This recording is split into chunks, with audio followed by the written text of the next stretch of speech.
Short is the story, long is the life.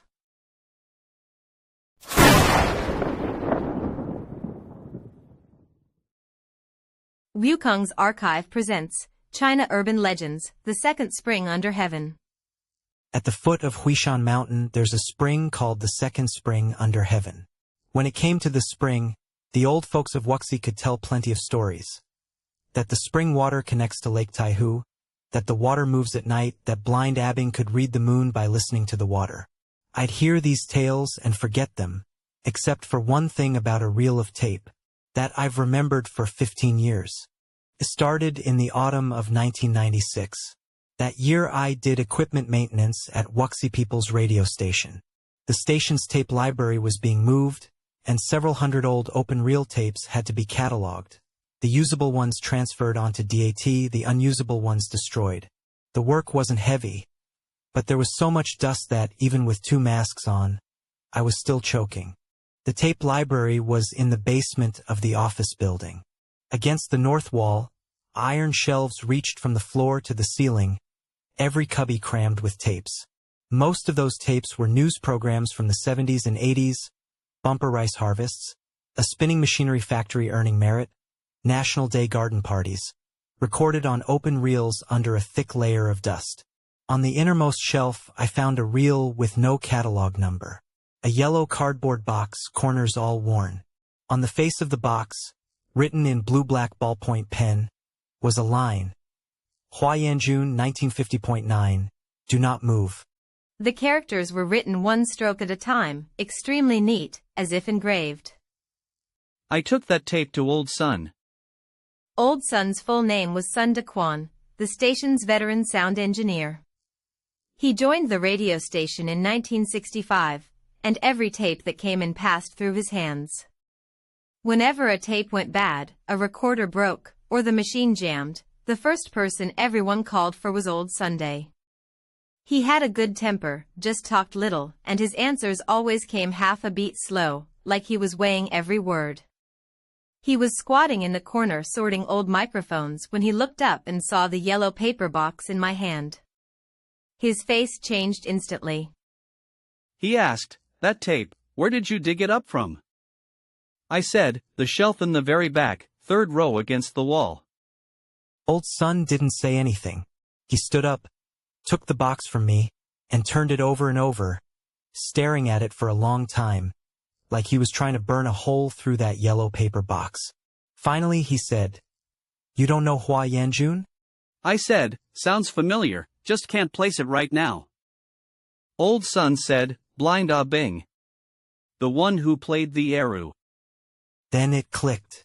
Blind Abing, who in Wuxi didn't know him. In 1950, people from the Central Conservatory of Music came to record him, cut Moon Reflected in Erquan, and later the whole world played that piece. But I'd always thought that was before liberation. Never expected the station still had the original tape. I said, "Then this is a treasure.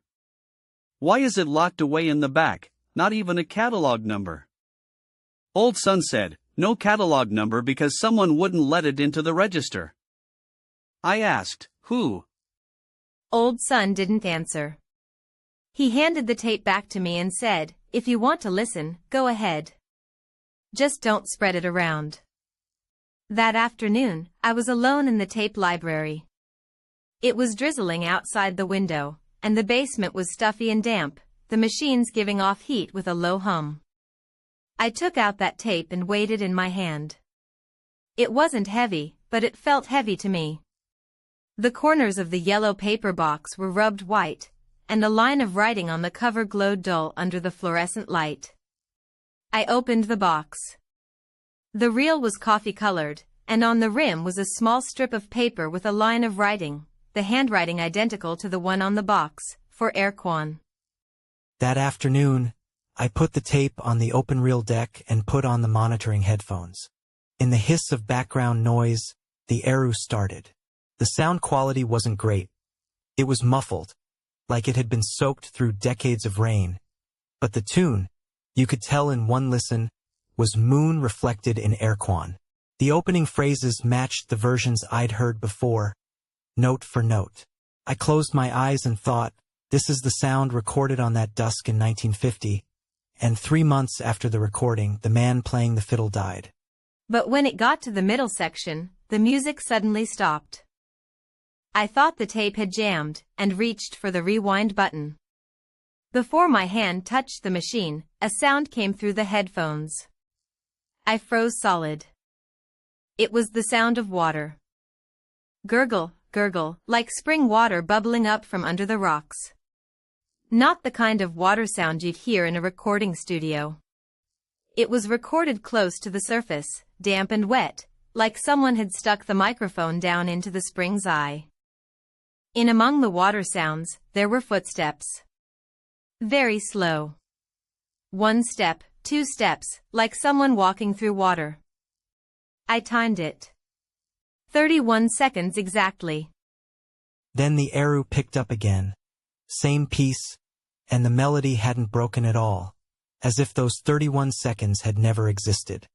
I took off the headphones. My palms were soaked with sweat. That night, I dug up the public release version of Erquan Moon Reflected on Second Spring, that the station's archive had re-recorded in 1978, and listened to it against that tape, phrase by phrase. The public version had no pause in it. It ran through from start to finish, just over 4 minutes. That tape, the same piece, had an extra 31 seconds forcibly inserted in the middle. In that extra time, there was the sound of water, the sound of footsteps, and something else, I couldn't say what. I rewound the tape and listened again. This time I turned the volume up, pressed the headphones against my ears, and listened to those 31 seconds. The water sound was still water, the footsteps were still footsteps. Right between the water and the footsteps, there was a thread of extremely faint noise, like someone sighing from very far away, or like something rolling over at the bottom of the water. I couldn't tell what it was, only that a cold chill ran up the back of my neck, again and again. I tried to come up with explanations for myself. The tape had gotten damp, magnetic particles had flaked off at the splice. The machine's speed had been unstable during transfer, or maybe the original wire recording had broken somewhere, and whoever spliced it back together joined it in the wrong place. Every explanation made sense, and yet none of them explained it. Why the pause contained precisely water sounds and footsteps. Magnetic particles flaking off can't produce footsteps. That night I lay in bed, and all I could hear was that water sound, gurgle, gurgle, echoing for half the night. I tossed and turned, couldn't sleep, got up and smoked a cigarette, stood at the window staring off into space for a long while. Outside the window was the station yard, and beyond that the canal. The canal's surface reflected the streetlights, flickering, and suddenly I thought, is the water in this city really connected to the water at Huishan, like the old folks say? The next day, I took the tape to Old Son and asked him to listen for me. Old Son put on the monitor headphones and listened through once. When he reached those 31 seconds, he took off the headphones and didn't move for a long time. I said, you heard it too? Old Son said, yeah, I heard it. He was silent for a long while, lit a cigarette, and when he was halfway through it, said, this tape is a transfer. The master was wire recording. In 1950, when Yang Yinlu and the others came to Wuxi to record, they used a wire recorder. That machine was bulky and heavy. A thin steel wire passed over the magnetic head, and everything recorded on it came out hissing, all noise floor. This reel-to-reel tape was later transferred from the wire recording, phrase, by someone. I asked, who transferred it? Old Son said, Zhou Aquan. I'd never heard that name before. Old Son said, Zhou Aquan was a young Taoist at Leizun Hall, Abing's godson. In 1967, the Red Guards raided Leizun Hall and burned Abing's things. Zhou Aquan grabbed one thing out of the fire and brought it to the station, begged the recording engineer at the time to transfer the wire recording onto tape, said he was afraid that if it ever got burned, Abing's music would be lost forever. Old Son paused, then said, the day of the transfer, I was right there.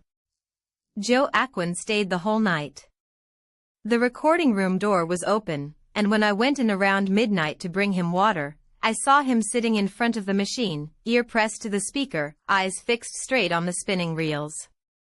The next morning at dawn, he was squatting in the corner of the recording room, muttering one sentence over and over. I asked, "What sentence?" Old Son stubbed out his cigarette and said, "He said, there's one more take that didn't get recorded, one more take." Old Son said that the day Zhou Aquan finished transferring the tape, he wasn't right anymore. He had always been an extremely clean-cut man, a Taoist priest by background, always dressed neatly, soft-spoken, smiling at everyone he met, never losing his temper with anyone. But that day he came out of the recording studio with his hair a mess and his eyes staring straight ahead. He went up to everyone and asked, "There's still one more take? There's still one more take." The people at the station thought he'd been possessed, so they brought in a barefoot doctor to look at him. The barefoot doctor couldn't explain it either, only said his heart fire was too strong, and prescribed some calming medicine. After taking the medicine, Zhou Aquan calmed down for a few days, but he still muttered that same phrase all day. Someone asked him, "What's one more take?" His eyes went wide and he said, "The music." The music still has one take that wasn't recorded. When they asked him where the music came from, he couldn't say, only that it was his master's, and his master was waiting. Old Son said Zhou Aquan stayed at the station another 3 days. Those 3 days, he crouched outside the recording studio door during the day and slept on the bench in the hallway at night, never leaving the side of that tape. The station director talked to him, said the tape would stay in the station's possession for safekeeping, and would be returned to him once the storm blew over. Zhou Aquan thought for a long time, then agreed, with only one request: the tape had to be locked in the cabinet in the very back, with Old Son keeping the key. He said, "My master's things can't end up in other people's hands." After that, he never came back to the radio station. That open-reel tape, along with the spool of wire tape, were locked together in the cabinet at the very back of the tape library, and nobody touched them. Old Son said the higher-ups had given word. This tape was not to go into the register, not to be copied, not to be lent out. I asked, "Who gave the word?" Old Son said, "Who gave the word doesn't matter. What matters is, you heard it." He said, in 1967, when Zhou Aquan was transferring the tape, I sat with him in the recording studio for a whole night. That wire tape, I listened to it from start to finish no fewer than 10 times. "What you heard, I heard too." I said, "The 31 seconds?"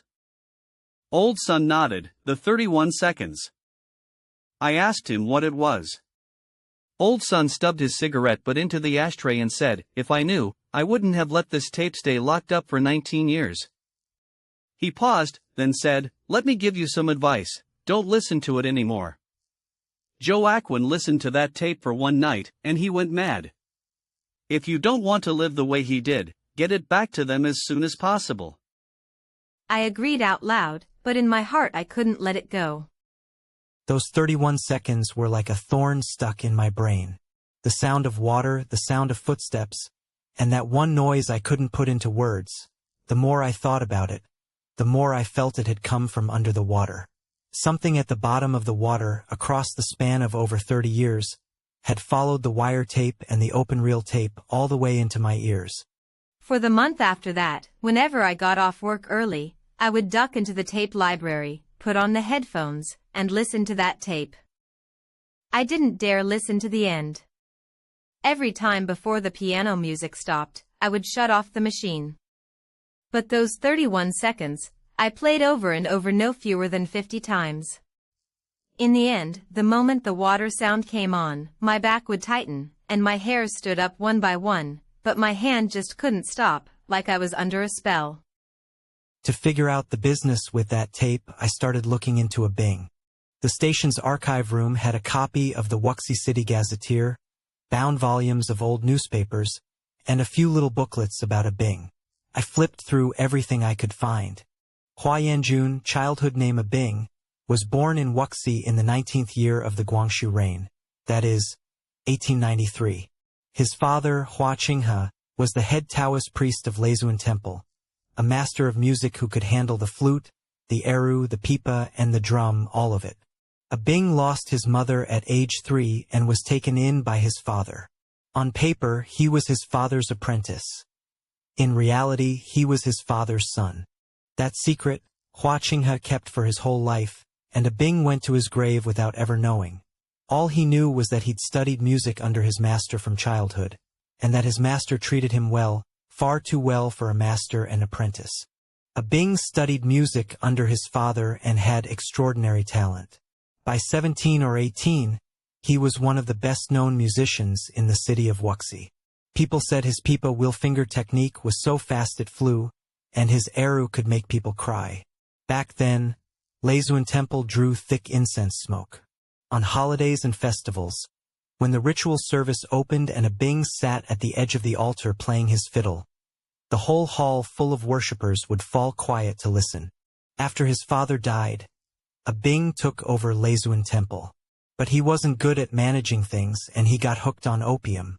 His eyes first began to fail, and by the year he turned 35 he was completely blind. After he went blind, Leizun Temple's incense business went to ruin too. He drifted onto the streets, making a living as a wandering performer. Abing performed on the streets differently from other blind men. Other blind fiddlers would bow their heads, hunch their backs, and after finishing a tune, stick their hats out front. Not Abing. When he played, he held his head up, a smile on his face, as if he could see people. His music was different too. Others played tunes, he played what was on his mind. The old-timers of Wuxi said that when you heard Abing play, you didn't hear sorrow. You felt a chill run through you. On the hottest day, your back would go cold, once and again like someone was tapping you with a finger. By day, he leaned on a bamboo cane, led through the streets by a child. By night, he played outside tea houses and taverns, singing the news, singing about what had lately happened in Wuxi, which house had been robbed, which family had taken a bride. He'd work it all into songs. The people of Wuxi called him Blind Man Abing. Nobody remembered that he'd once been the head Taoist priest of Leizun Temple. In September 1950, Yang Yinlu and Chao Anhe of the Central Conservatory of Music came back to Wuxi, learned Abing was still alive, and tracked him down with a wire recorder. They recorded 6 pieces. Erquan Ingyue, Moon Reflected on Second Spring. Ting Song, Listening to the Pines. Hanchunfing Chu, Cold Spring Wind Tune. Dalong Taosha, Great Waves Washing the Sand. Zhaojun Chusai, Zhaojun Leaving the Frontier. And Long Chuan, Dragon Boat. Those few days, Abing was sick, and his pipa was broken. He borrowed one. But the moment he picked up the instrument, his hands belonged to a different person. After the recording, Yang Yinlu tried to pay him. Abing declined, saying, "These little skills of mine aren't worth it." 3 months later, on December 4, 1950, Abing died at 57. When he died, he didn't know his music would spread across the world. I copied all of this into my notebook and stared at it for a long time. None of these facts could explain those 31 seconds on the tape. But there was one sentence I remembered the moment I read it. The writer of the book said that Abing's Erquan Ingyue was a tune he often played by the side of Second Spring in his later years. How could a blind man write a piece about moonlight reflected on a spring? I went to Huishan. Huishan is west of Wuxi City. It's not tall, but it has a big reputation. At the foot of the mountain is Huishan Temple, built during the Datong era of the Southern Liang dynasty. Its incense smoke burning on and off for over 1,000 years. Beside the temple is the second spring under heaven. The story of this spring, the people of Wuxi can tell you backward and forward. In the Tang dynasty, Lu Yu, the one who wrote the classic of tea, traveled all over the world tasting water, ranking the waters of the world, and the spring water of Huishan came in second, which is why it's called the second spring under heaven. Later, Zhang Yoxin wrote the record of boiling tea and water, and he also listed Huishan Spring in second place. In the Song dynasty, Su Dongpo came to drink the spring water and left behind 2 lines of verse. Alone I carry the little moon cake from the sky, to test the second spring of the mortal world. Above the spring stands a pavilion called the Erquan Pavilion. Behind the pavilion is a hall called the Yilan Hall. The spring water seeps out from the cracks in the mountain rock, first gathering in a square pool, then spilling over a stone sill and flowing into the round pool below. The pool water is so clear it looks black, so deep you can't see the bottom. On a hot day, if you reach your hand in, it's cold enough to pierce your bones. The pool walls are covered in thick moss, damp all year round. Touch it, and it's slippery, like touching a layer of living skin. I walked a full circle around the square pool. The pool isn't big, but the water is extremely deep. Lying on the edge and looking down, it's pitch black, no bottom in sight. Every so often, a string of bubbles rises from the pool floor, glub, glub, climbing up from the depths, bursting when they reach the surface. I counted 7 bubbles in one string, then another 7, as if someone were breathing out underwater. A tourist beside me also lay down to look. After a while, he muttered, "This pool feels alive." Then he laughed at his own words and dragged his companion away. I stood by the second spring, watching for a long time. The spring water bubbled up, glub, glub. The sound was exactly the same as what was recorded on the tape. Beside me, an old man selling crispy oil cakes saw how absorbed I was and struck up a conversation. "Young fella, don't keep staring at the spring water." I said, "Why?" The old man said, "The old folks say the water of the second spring connects to Lake Tai. Once it gets dark, the water flows toward the lake and comes back before dawn. Stand by this pool at night, and you can hear the sound of water walking. Drink this water during the day, and it's sweet. Drink it at night, and it's cold enough to set your teeth on edge." I asked him, "Do you believe that?" The old man smiled and said, "Believe it or not, I don't come here at night." Then he added, "You know blind Abing, right?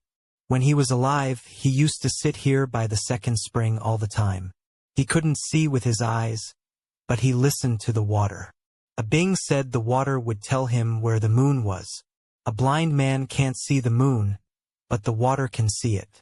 When there's a moon on the water's surface, the sound of the flowing water changes.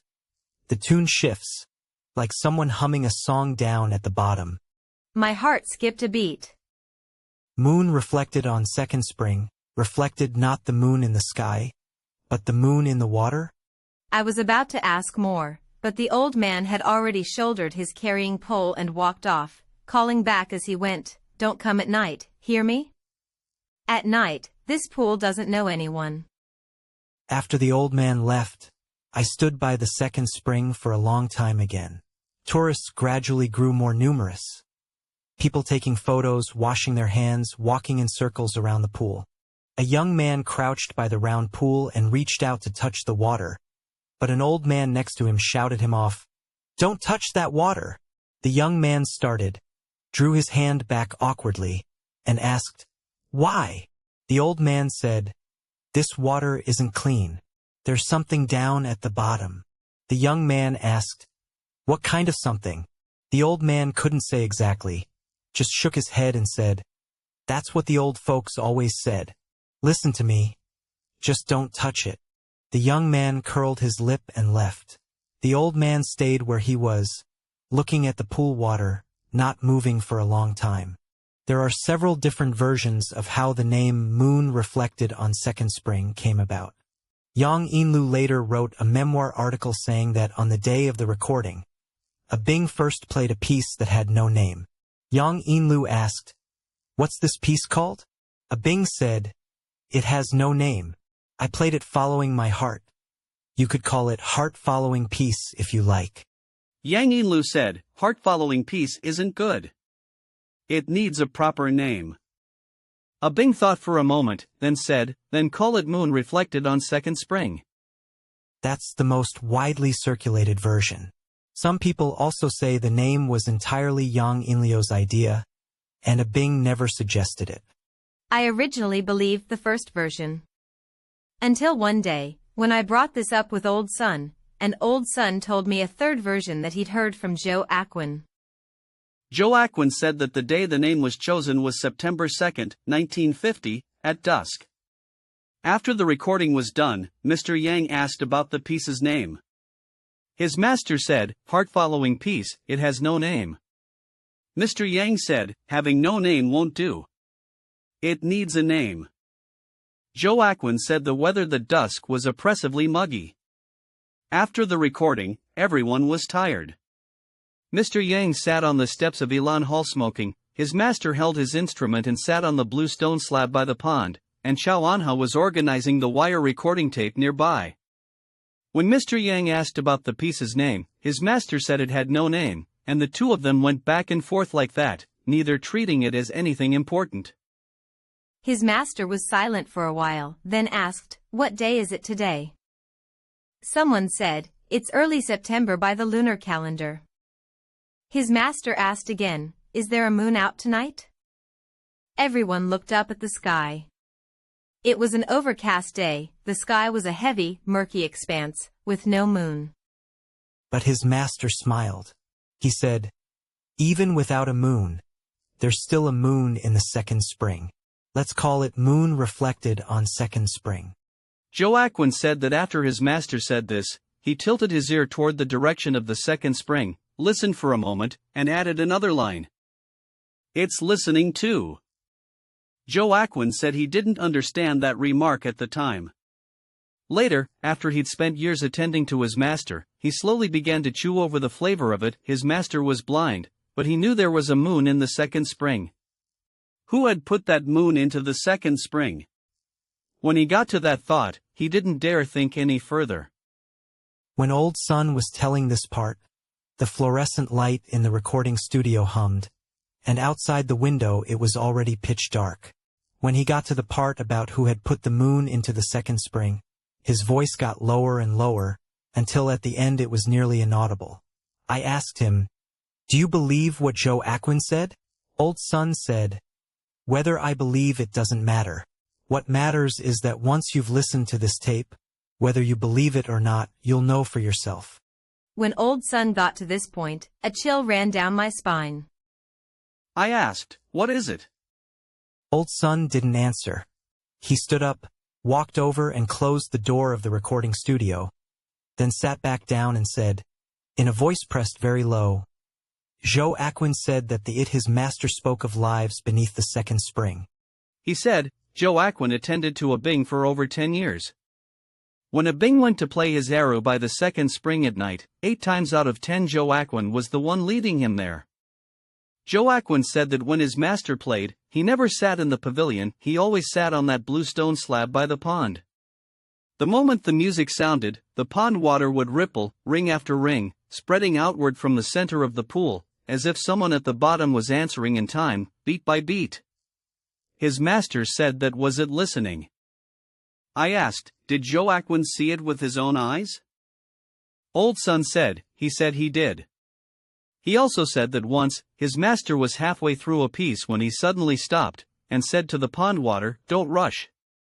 Let me finish this one, and the next one will be your turn." What Old Sun told me, I believed it half and doubted it half. I believed it because I'd heard those 31 seconds on the tape with my own ears. I doubted it because talk of something living beneath the spring, well, that sounds like nonsense to anyone. It was 1996. The radio played pop songs all day, Santanas drove on the streets, who still believed in that kind of thing. But those days my head was full of that tape. I listened to it while walking, thought about it while eating, and even at night when I lay in bed, my ears seemed to fill with the gurgling sound of water. One night I woke in the small hours and heard the sound of water rushing outside my window. I thought the canal had risen. I got up to look. It was rain. I stood by the window watching the rain fall into the courtyard, and suddenly thought, this rain falls into the canal connects to Lake Tai connects to the second spring. Does the water in the second spring, too, carry today's rainwater? I decided to listen to the tape once more. This time I put on my monitor headphones, turned the volume all the way up, buried my face between the 2 ear cups, and listened to those 31 seconds. The sound of water. Footsteps. And then, that third sound. This time I heard it clearly, it was a cough. Extremely faint, like someone had been holding their breath underwater too long and finally couldn't help but cough. Just one cough. It wasn't Abing. In that 1950 recording, I'd heard Abing's cough. It was heavy and thick, full of phlegm. One cough followed by a long wheeze. This one was clear, crisp, young, the voice of a teenager. I played that segment over a dozen times. The more I listened, the more I felt that cough wasn't coming from the tape, it was rising up from beneath the water. Across decades of water, reaching my ears. In those days after work, I always took a detour to stand by the canal for a while. The river water was dark and heavy. Even in daylight you couldn't make out its color. I looked at the surface and thought, this water comes down from Huishan, flows into Lake Tai. In 1950 it passed the second spring. In 1967 it passed the second spring. Today it still passes the second spring. Water is stubborn like that. That phrase surfaced again, and I couldn't push it back down. On my way home, I bought dohua at the bridgehead. The auntie selling it asked me, "You don't look well. Didn't sleep last night?" I smiled and said nothing. I called old son and told him, that third sound, I've made it out. It's a cough. On the other end of the line, old son was silent for a long time. Then he said, Zhou Aquan said the same thing. He said, on the day they transferred the tape in 1967, when Zhou Aquan heard that cough, he burst into tears on the spot. He knelt on the floor of the recording studio and kowtowed 3 times to the reel-to-reel machine, saying, "Master, I know it's you. That version you were waiting for, I've recorded it in for you." I held the phone, unable to speak for a long time. Old son went on, Zhou Aquan later told me something. He said that during the years he tended to his master, there was one night when the master suddenly sat up in bed and said, "It's come to press me." Zhou Aquan asked, "Who's come?" The master said, "That one under the spring." It said the tune has been waited for well enough, but it wants to hear it one more time. The version played for it alone. I took 3 days off and went to Huishan ancient town. On Huishan Straight Street, the cobblestone road, the shops on both sides were still the same as ever. One selling clay figurines, one selling crispy cakes, one selling tofu pudding, and a barber shop with an old-fashioned white cloth apron hanging on the wall. As I walked along, the old men and women basking in the sun on the street all sized me up, probably because I was dressed too neatly, not like someone visiting relatives. I sat down at the entrance of a clay figurine shop. The shopkeeper was an old woman in her 80s, surnamed Wang, a bit hard of hearing, and she spoke in a very loud voice. In the shop were rows of tofu, the plump, lucky baby figurines, red and green, lined up across the counter. I took out the yellow paper box with the tape and showed it to her. Old Mrs. Wang put on her reading glasses, leaned in close, looked for a long while and said, "This is Zhou Aquan's handwriting. That kid, every stroke of his writing was neat and precise, like it was carved. I wouldn't mistake it." I said, "Take another closer look, make sure you're not mistaken." The old lady said, "I can't be wrong. Zhou Aquan's handwriting, there's no one on Straight Street who doesn't recognize it." In front of his umbrella repair stall hung a wooden sign with 4 characters on it, "Repair umbrellas, replace ribs." He'd written it himself, square and blocky, done with meticulous care. I said, "Then what do these words on the box lid say?" The old lady looked again and said, "Huiyan, September 1950, do not touch." Zhou Aquan wrote this for his master. His master's things, he wouldn't let anyone else touch them. I said, "You knew Zhou Aquan?" The old lady said, "He was the little Taoist at Leizun Temple, Abing's adopted son. After Abing went blind, it was him who took care of him, for more than 10 years. Later, when no one was left at Leizun Temple, he moved out and set up an umbrella repair stall at the entrance to Straight Street. An honest man, skilled in his craft, broken umbrella ribs, torn umbrella covers, he could fix them all, and he charged little. The neighbors all liked going to him. I said, what happened to him afterward? The old lady set down her reading glasses, looked at me and said, "You don't know? In 1966, during the Destroy the Four Olds campaign, the Red Guards ransacked Leizun Temple, piled up the things Abing had left behind in the courtyard, and set them on fire. Zhou Aquan grabbed one thing out of the fire and ran off with it in his arms. The people chasing him saw him run into Erquan Pavilion and stuff that thing into a crack between the stones by the square pool. Those Red Guards were young, and seeing that he was a simple man protecting some little trinket, they cursed at him a few times and then dispersed." I said, and then? The old lady said, afterward, that thing was taken away by people from the radio station. They said it was recording material. Zhou Aquan wasn't right in the head after that. He'd tell everyone he met, the tune wasn't finished recording yet, there was one more take, and his master was waiting for it. I asked, waiting for what? The old lady shook her head, no one knows. Zhou Aquan died in 1970, he wasn't even 40. Where he was buried, no one can say for sure. Some say he was buried on the northern slope of Huishan, some say his family took him back to the countryside.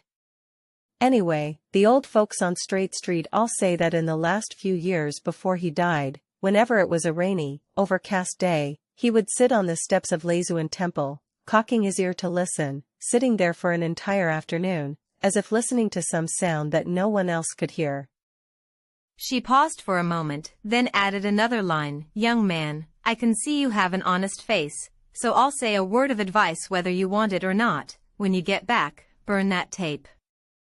I asked, why? The old lady said, that tape is not meant for human ears. I spent those 3 days walking every inch of Huishan ancient town.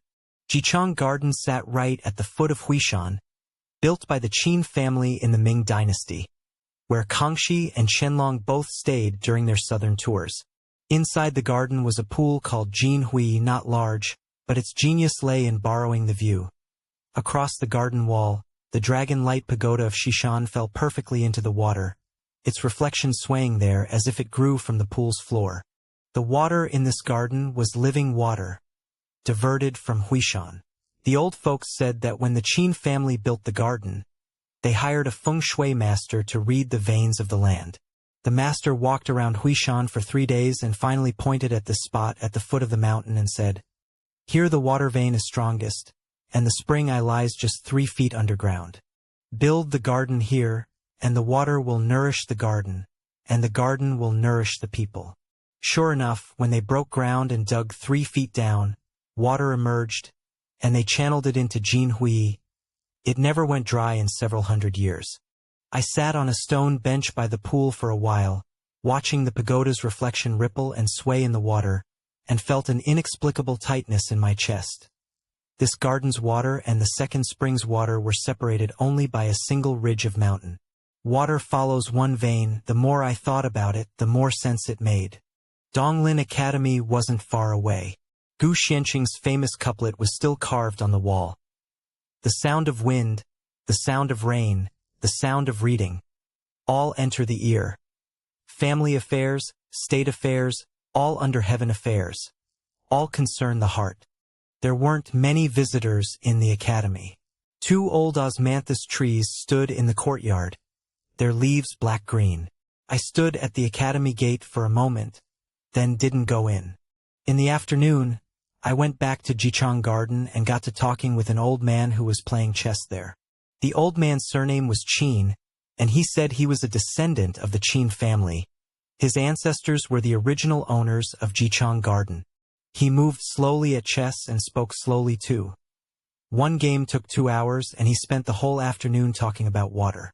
Old man Qin said that in its several hundred years, Jichang Garden had been through war after war, houses burned down and were rebuilt, and burned down again, but the pool had never gone dry. During the Destroy the Four Olds years, the garden was closed off and no one tended the water, yet it stayed clear. He said, water has a good memory. The things it has seen, it remembers more firmly than people do. People forget everything, but the water still remembers. In 1966, the year the second spring ran murky, the water in Jianhui also stayed turbid for half a month before clearing up on its own. He said that during those half-month, there were noises in the garden at night. The watchman heard the pool water splashing and churning, as if something was turning over beneath the surface. When dawn came and he went to look, the pool's surface was perfectly fine, not even a fallen leaf on it. Old Man Qin said, the water around Huishan is all connected. The second spring's water seeps through the mountain's contours into Jianhui. Jianhui's water connects to the Grand Canal, and the canal's water eventually all flows into Lake Tai. Water follows one vein, it can't be broken. He said, when the second spring's water runs murky, the water of the whole city runs murky. From 1966 to 1969, the second spring's water was turbid for 3 years straight. A layer of grayish-white stuff always floated on the surface, scooped up. It was as fine as incense ash. During those 3 years, some people passed by the second spring at night and heard someone playing a stringed instrument in the spring water. They couldn't make out what tune it was, only a melody, repeating over and over, like it was searching for a beginning. I was startled and asked, playing an instrument? Who was playing in the spring? Old Man Qin said, who knows? In any case, in 1970, the water cleared, and no one ever heard it again. 1970. The year Zhou Aquan died. I did the math and asked, those years, weren't they exactly when Zhou Aquan's incident happened? Old Man Qin glanced at me and said, you young man, you ask quite closely. Zhou Aquan's matter is taboo on Straight Street, what are you looking into it for? I said, just curious. Old Man Qin pushed the chess pieces aside and said, some things you must not be curious about. What lies beneath the second spring? The old folks have been debating it for centuries without ever settling it. All you need to remember is one thing. At night, don't stand by the second spring and listen to the water. I didn't listen to the advice.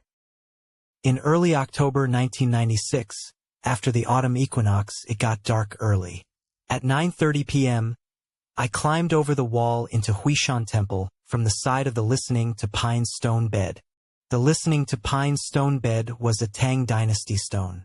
Abing had carved the characters, Listening to Pines, on it. Abing had a piece called Listening to Pines, and the name came from this very stone. Legend had it that in ancient times a general lay sleeping on the stone bed and dreamed of the sound of pine waves. When he woke up, he had someone carve those two characters. I touched that stone. It was cold as water. I thought to myself, Abing couldn't see the stone, but the Listening to Pines he played sounded more like pine waves than anyone else's. The moonlight that night was excellent. Huishan Temple had no one around at night. The mountain gate was locked, so I went around from the Listening to Pines stone bed, and all the way in I didn't meet a single person. The temple had many trees, pitch black, and when the wind blew they rustled. As I passed Dadong Hall, I heard movement inside. I stopped and listened. It was rats. I cursed myself and kept walking. The second spring was on the east side of the temple. You had to go down a flight of stone steps. The moss on the steps was wet and slippery, so I held onto the wall and felt my way down, step by step. I went down the stone steps, past Yilan Hall, and there was the second spring before me. A square pool and a round pool. The water gleamed darkly under the moonlight, gurgling, bubbling up in fine streams. The bubbles floated to the surface, popped with a soft crack, and a faint ripple spread outward before settling back into stillness. I walked to the edge of the pool, crouched down, set the Walkman on the rim, and pressed play. In the earphones, the Erhu began to play. The spring water gurgled at my feet. The two sounds layered together, and I couldn't tell which was from the tape and which was from the spring. The melody moved forward phrase by phrase. I clenched my fist and waited for those 31 seconds. The music stopped. In the tape, there was the sound of water. In the spring, there was also the sound of water. The two water sounds merged into one in my ears, gurgle, gurgle, like they came from the same spring source. Right at that moment, I heard someone playing the Erhu over by the second spring pavilion. The music came in fits and starts, like someone searching for the opening of a tune.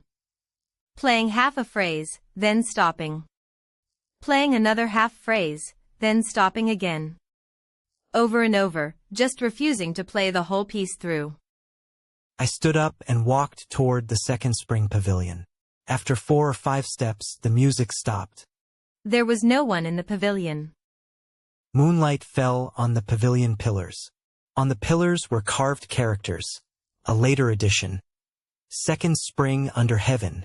The strokes gleamed white in the moonlight, like a watermark. I walked around the pavilion once. On the stone steps, there were only my footprints. The music from just now seemed to have risen from beneath the pavilion, or floated up from the pool water. I went back to the edge of the pool. The tape had already turned to its ending. The music started again, still the same piece, still the same melody, moving forward without missing a note, as if it were making up for what it hadn't finished playing just now. I crouched by the pool, looking at the water. Moonlight lay on the surface. Ripples spread in rings, pushing from the center of the pool toward the shore. Like something had just floated up from under the water, then sunk back down again. I turned off the Walkman, stood up, and walked away without looking back. After I'd gone a long distance, I could still hear the sound of water behind me. Gurgle, gurgle. After that, I didn't touch the tape for half a month. Old Sun could tell something was off with me, so he came to talk to me on his own. He said that when he was young, an old temple-goer at Leizun Temple had told him a story from long ago, and asked if I wanted to hear it. I said, go on. Old Sun said, December 1st, 1950, 3 days before Abing died. He was lying in that little room behind Leizun Temple, already at the end of his rope, skin and bones, eyes shut, but his ears were still sharp. He knew whoever walked through that door. Someone came to see him and asked if he had any last wish. The man who came to see him was Master Wang, who ran the barber shop next to Leizun Temple. He'd known Abing for decades. Master Wang later told people that the room was dim that day, Abing lying on a bamboo cot with just a thin blanket over him. He could barely speak by then, but that sentence came out clear as day. The piece had been recorded, but one take hadn't made it onto the record. Not a single word was slurred. The man asked, which take? Abing said, the day we recorded the piece, at dusk, I sat by the second spring. The moment the strings sounded, a voice under the water answered it. I played a phrase, it answered a phrase. That take, it was played for it to hear. The man asked, what is it? Abing didn't answer. He pointed toward the direction of the second spring. After a long pause, he said again, it's been listening to the music for 20 years. Once the music got into its ears, it stopped making trouble. The man figured he was raving. 3 days later, Abing died. Master Wang said the day Abing died was clear and sunny, but strange thing was, the water of the second spring stayed murky the whole day through. Someone went to draw water, and when they hauled it up, it was as muddy as rice washing water. The next day, it was clear again. Nobody thought much of it at the time. Later, the old temple-goer told this to Zhou Aquan, and Zhou Aquan squatted on the ground and couldn't get up for a long time. Old Sun said, the old temple-goer told this story in 1960. Zhou Aquan was still around then, sitting nearby listening, and as he listened, he started to cry. He said he knew what his master meant by it. Zhou Aquan said, when he was a kid, he waited on his master, and at night he'd accompany his master to the edge of the second spring to play the Erhu. Once, his master suddenly stopped and told him, there's something at the bottom of the spring, and it's been waiting for this piece of music for a very long time. Old Sun said Zhou Aquan refused to say any more after that. When asked what was at the bottom of the spring, he just kept shaking his head and said, I can't say. If I say it, it'll know I'm talking about it. Old Sun paused here and took a drink of water. I asked him, what about after that? Did Zhou Aquan really never speak of it again? Old Sun said he spoke of it once. One winter night in 1969, Zhou Aquan got drunk, crouched under the streetlight at the mouth of Straight Street, and wept, repeating one line over and over. Master, it isn't me it's waiting for, it isn't me it's waiting for. The next day, when he sobered up, someone brought it up to him. He denied it at first, then his face went pale and he said, I drank too much, I was talking nonsense. After saying that, he packed up his umbrella repairing kit and moved to the south of town. But the water in the south of town also connects to the canal. The day he moved, he passed by the second spring, stood at the edge of the pool, and faced the water for a long time. Someone asked him what he was looking at. He said, I'm not looking, I'm listening. The man asked, listening to what? He said, listening to whether it still remembers me. I asked Old Sun, and then? Old Sun said, after that, Zhou Aquan went mad. Later still, he was gone. That tape stayed locked in the archive, and nobody touched it again until you dug it out. He looked at me and said, all those days you were listening to that tape, I kept thinking. Abing said one take didn't make it onto the record. Tell me, could that take be the 31 seconds on the tape? I opened my mouth, but no words came out. 31 seconds. Long enough for a man to wade in from the edge of the spring and walk all the way down to the bottom. I listened to the end of that tape once afterward, just once, and that was it. That night, I was on duty at the recording studio. It was past 11, no one around. On some impulse, I put the tape on the reel-to-reel, put on the headphones, and let it run from the beginning. I'd heard the music so many times I was numb to it. I closed my eyes, waiting for those 31 seconds to pass, waiting for the Erhu to stop. The Erhu stopped. By my old habit, that's where I'd shut the machine off. But that night, I didn't. I let it keep turning. In the hiss of static, first there was the sound of water, then footsteps, 1 step, 2 steps, very slow. Then a child's voice rang out, clear and bright, wet-sounding, calling, Master, the moon is out. My scalp prickled. Every hair on my body stood up. Then came Abing's voice, very faint, with a rasp, as if rising from some deep place. Only 6 words. Don't make a sound. Don't make a sound, it's listening. Then the tape really did reach the end, with a click, and stopped. I sat there in the recording studio, my back drenched in sweat, ears ringing. I ran those 2 lines of dialogue through my mind a dozen times over. Who was that child? The tape should have ended after the 1950 recording, so who pressed the record button again? The wire tape ran to Abing saying, don't make a sound, and then ended. Did the recording simply run out there, or was it that from that point on, there shouldn't have been anything more? The next day, I put the tape back on the iron shelf, in its original yellow paper box.